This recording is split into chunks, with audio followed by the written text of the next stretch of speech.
Hi people, you've had my cancer story with you now. I think I will give you more details as to what all happened and how I faced it. So Bhavna is going to put across some questions because she's been with me in this journey through and through. We know what all we went through. So to clarify, she'll ask and I will answer. पहले आप बताओ कि आप हो कौन, क्या क्या हो रहा है, ये चैनल के अंदर कौन है? चैनल के अंदर सिर्फ एक मॉम नहीं है, एक क्रिएटिव पर्सन है जो पता नहीं किस उम्र से क्रिएटिव होना चाहता था और कैंसर ने एक ऐसा जलजला दे दिया है कि कुछ करना है, या करो या मरो वाला स्टेज आ गया। तो कैमरा को सामना करने की गट्स भी आ गया क्योंकि लाइफ की एक ट्रेजेडी देख ली। आपकी फैमिली हिस्ट्री में है किसी को कैंसर? मैंने कभी सोचा भी नहीं था कैंसर के बारे में, सी वर्ड लगता था। मेरी मदर को हुआ था एंड में कैंसर और मैंने सोचा था कि उनकी तरह का लाइफस्टाइल मैं नहीं रखूँगी, मैं अपनी केयर लूँगी। फिर भी कहीं ना कहीं कोई चूक हो जाती है। तुम अगर फिटनेस को देखते हो, हेल्थ को देखते हो, लेकिन अपने इमोशनल क्वेश्चन को ठीक नहीं रखते हो तो कहीं ना कहीं वो डिग्री जो है वो बॉडी पे अटैक कर जाती है। क्या रीज़न लगता है आपको, आपका कैंसर क्यों हुआ होगा? पहले तो मैं कितनी चर्पी और वाइब्रेंट थी मैं वो जानती हूँ। मैंने कभी लाइफ के जो वेव्स आती हैं, अप एंड डाउन आते हैं, उसको कभी हावी नहीं होने दिया। लेकिन हुआ क्यों वो इसलिए शायद कि कहीं अंदर जब्त कर लिया कोई कोई गम, जिसको कोर में रख लिया। ये नहीं करना चाहिए, उसको आउटलेट वहीं के वहीं देनी चाहिए। रोज़ एक क्लीन स्लेट बनानी चाहिए। इमोशनल लेवल पे तुम्हें क्लीन रहोगे तो फिज़िकल लेवल पे तुम हेल्दी रहोगे। तो आपको पहले सबसे पहला साइन क्या था जो आपको लगा कि this could be something, but आपने क्या सोचा उस वक्त जब आपको कुछ मिला, कुछ सिम्टम हुआ, तो क्या था वो सिम्टम? तो बहुत एक्टिव लाइफस्टाइल जी रही थी, ऐसे ही एक नॉट लगी मेरे को अपनी ब्रेस्ट में। women after 40 should take care of this. Why I am making a video is, why I am putting this story across is that it will help numerous people, you know. They will understand when to go for checks.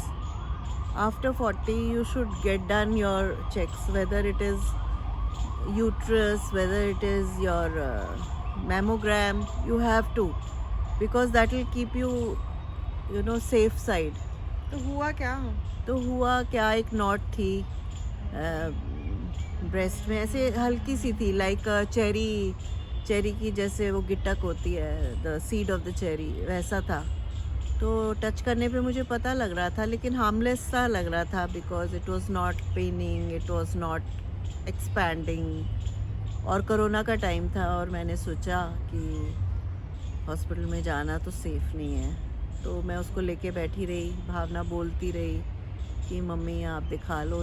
लेके भी गई एक जगह, वहाँ से मैं भाग ली।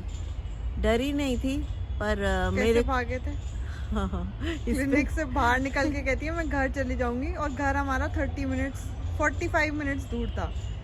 तो मैं कार में, ये मेरे पीछे आती रही, कार मोड़ती रही बेचारी की, और बैठ जाओ, चलान भी हो गया, बैठ जाओ, फिर चलान हो गया आगे जाके। खैर वो मुझे एंग्जाइटी होगी कहीं ना कहीं जब मैंने ऐसे रिएक्ट किया। और डॉक्टर अवेलेबल नहीं है पेशेंट के लिए, पेशेंट वेट कर रहा है और क्लिनिक इतना बेसमेंट में था, डार्क एंड डिंजी, कोरोना का भी डर लग रहा था। शायद सही जगह इलाज होना था, इसलिए ऐसा कुछ होता ही है। एक ही जगह पे सारा इलाज हुआ BL कपूर में बाद में। हाँ। तो वो हमारे एक के बाद एक टेस्ट होते गए, तो हमें मतलब एक ट्रैक मिलता गया कि गो get this done, go get that, now the result of that is done, so next step is this.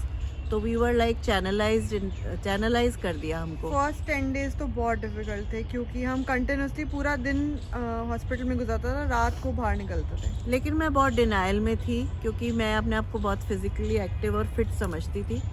तो मैंने सोचा मुझे कैंसर, मुझे नहीं हो सकता। तो आई वॉज लाइक दैट। तो मेरी फैमिली को जब डॉक्टर ने फर्स्ट बार बुलाया तो उन्होंने कोई रिपोर्ट पे बताना था डॉक्टर साहब ने, तो उन्होंने मुझे बाहर निकाल दिया। जिसको ये डॉक्टर साहब कह रही है ना, ये पहले उसको बोलती थी कि बेवकूफ़ बना रहा होगा, बेवकूफ़ बना रहा होगा, क्योंकि इनको बिलीव ही नहीं हो रहा था कि मुझे इतनी बड़ी नहीं, बीमारी मैं नहीं है। डिनायल में थी ना, मेरे तो को लग टेस्ट रहा था कैसे इतने बड़े बड़े। इतनी गुड लुक्स थी मेरी इस एज में भी, मैं सोच ही नहीं सकती थी मेरी जैसी खूबसूरत। अब अंदर क्या हो रहा है वो तो तुम्हारे लिए एक वो है, बिल्कुल ही अननोन जोन है, क्या अंदर बॉडी कैसे रिएक्ट कर रही है और कहाँ ले जा रही है। तो फिर मुझे रूम से बाहर निकाल दिया। मुझे बहुत ऐसा लगा जैसे स्कूल में बच्चे को बाहर खड़ा कर देते हैं, ये this is your punishment, sit out.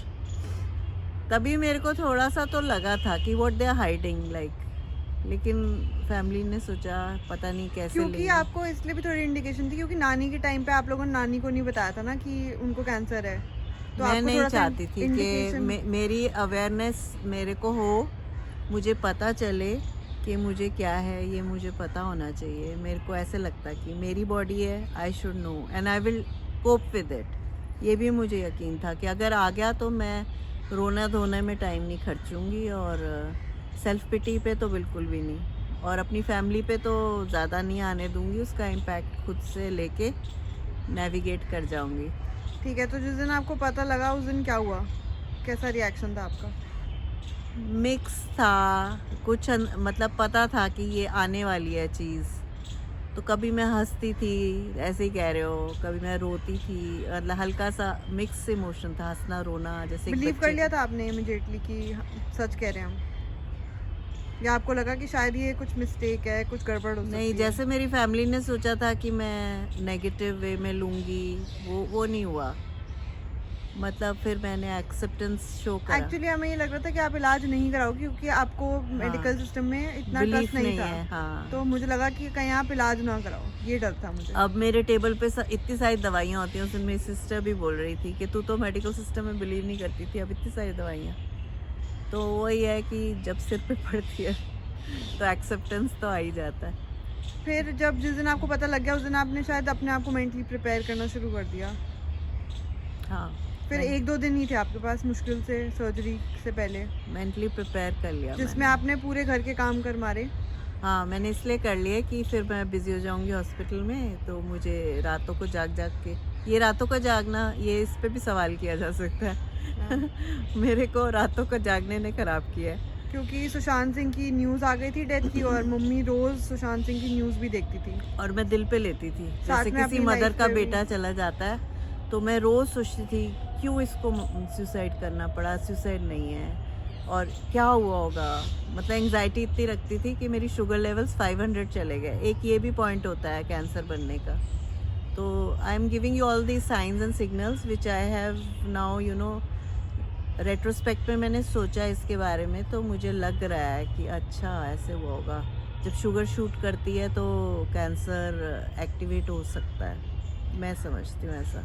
आपकी 500 शुगर पहुंच गई थी 1 साल पहले 500 तक। कोरोना, फर्स्ट कोरोना के टाइम 500 चली गई थी। कोरोना की एंग्जाइटी थी, और फैमिली लाइफ की तो कुछ ना कुछ होते हैं, और साथ में ये सुशांत ने तो मतलब मुझे लगा कि मेरा कुछ कोई चला गया है, और क्यों चला गया इतना अच्छा। मैंने उसकी सारी मूवीज़ देख मारी, उसके गानों पे गाती रोती, तो मैंने अपने ऊपर टॉल ले लिया जैसे, और वो इम्पैक्ट कई चीज़ों का था। तो पहला जब आप सर्जरी वाले दिन गए तो आपको कैसा फील हो रहा था? क्या एक्सपेक्ट किया था आपने, क्या होगा?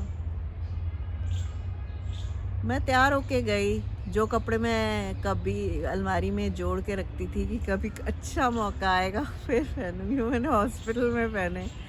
तो मतलब I was fully prepared mentally कि जो भी आएगा सर्जरी में। वहाँ एक साइकोलॉजिस्ट आई, उसने बोला आपको कैसा फील हो रहा है, तो आपको लो तो नहीं लग रहा। तो मैं बोला मुझे देख के आपको लग रहा है कि मैं लो फील कर रही हूँ। तो I was like participating patient who wanted to know everything, who was into everything, who was ready for it. तो मुझे लगा कि अगर पेशेंट बनो तो फिर ऐसे ही चलो, डॉक्टर के साथ हैंड इन हैंड। जिस दिन आप सर्जरी पे जा रहे थे, जब आप उसमें वो जो कौन सी क्या बोलते हैं उसको, जिसमें वो कैरी करके ले जाते हैं पेशेंट को, स्ट्रेचर पे जब ले जा रहे थे, stretcher, going on stretcher was like फिल्मी। मूवीज में जाते हो, पूरी सीलिंग दिखती है और आसपास हाथ पकड़ने के लिए लोग होते हैं, और वो तुम्हें बाय कहते हैं, सर्जरी से निकलोगे तो पता नहीं ज़िंदगी इधर आर या पार। तो वो बड़ी एक इमोशनल मोमेंट होती है। तुम पूरे वार्ड्स में से गुजर रहे हो, आंखें ऊपर है सीलिंग की तरफ, सिर्फ हॉस्पिटल की छत है आसमान की जगह। आपको मेजर डर यही था ना कि आपकी ब्रेस्ट रिमूवल ना कर दी जाए चुपचाप? आई एम, मैं ऐसी सोच की पर्सन हूँ जो ये सोचती है कि हर पार्ट जो है वो मेरे साथ ही रहना चाहिए और मुझे उसको बचाने के लिए पूरा ऐसे बचाना चाहिए जैसे अपने किसी इंसान प्यारे इंसान को बचाना पड़ता है। बात भी तो करते हो आप अपने पार्ट से। तो डॉक्टर से मेरी बहुत बहस चली कि why mastectomy, why not lumpectomy. So I opted for this, you know, कि I will But he save was it. also keen on doing that only. I will save it till I can. अगर spread होता है तो there is no option. फिर उन्होंने PET scan वगैरह किया जिसमें रूल आउट हो गया, अब और बॉडी में अभी नहीं आया था, आगे भी नहीं आए होपफुली। उसके लिए पूरा माइंडसेट मुझे बहुत पॉजिटिव रखना पड़ेगा, कुछ नेगेटिव मुझे छू ना जाए ऐसे रखना पड़ेगा। और अपनी बॉडी को ये भी चेक रखना पड़ता है, जैसे आपको ये नहीं पता था कि इन्वर्टेड निपल है आपका कई टाइम से, तो आपने नोटिस ही नहीं करा, which is a big sign cancer का। It's a sign, you have to see that.